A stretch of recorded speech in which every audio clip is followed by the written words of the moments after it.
We got a lot of good news coming out of OTAs on the two Steelers' young cornerbacks. First with Cory Trice, had himself a day yesterday, 3 PBUs and a pick, and earned some high compliments from DeMonte Casey. Says today was just like an eye-opener for everybody, but I knew what he could do. I saw his highlights, all of them, but he showed it today, 3 PBUs and a pick. I don't know about the pass interference, but that's what they called.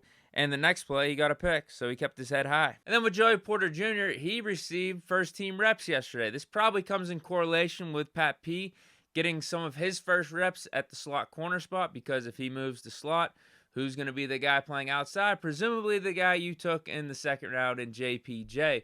But also, Brooke Pryor said that JPJ has been working with all the defensive units through OTAs and thinks one thing's clear: he's going to be on the field early and often. And not only do you have these guys making things happen early on the field at OTAs, but they're also building somewhat of a rapport off it. Yeah, that's my guy, man. We always, just going out there having fun.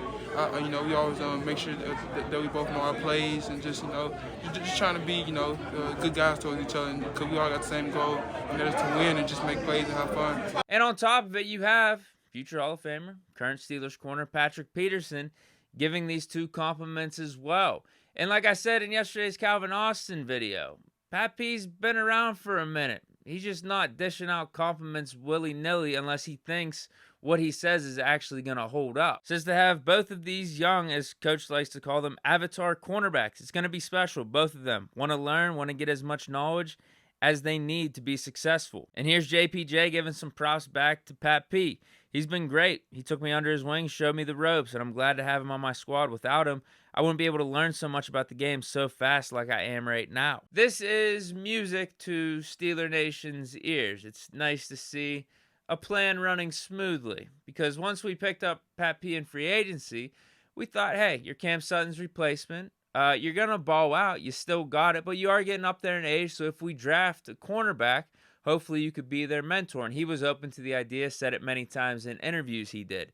And the guys we get in the draft are JPJ, and they were absolute steals at the time we got him. JPJ in the second round, he was supposed to go in the first, and then Cory Trice in the seventh, he was supposed to go in like the top 100, the top 120, around the third round or fourth round range. But ultimately, it's just nice to hear that Porter and Trice are picking things up early, doing all the right things as young professionals, willing to learn, and just trending in the right direction of hopefully being the Steelers' future at the cornerback position.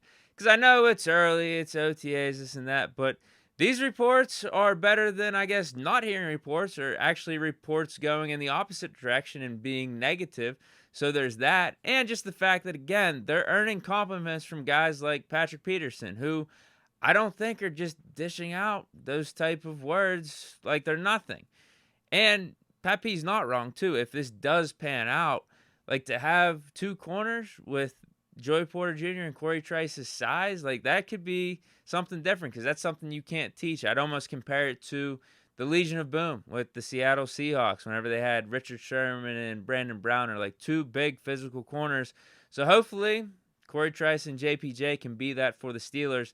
And just the fact that that's one position over the last 2 decades we've been struggling with very much. To actually have two cornerstones, that would be awesome. But to be fair, it is early. Good signs, though, all around nonetheless. That's it for this edition of Big Deke News on a Friday. I hope you guys enjoyed. Have a good weekend. Stay chilling, and peace.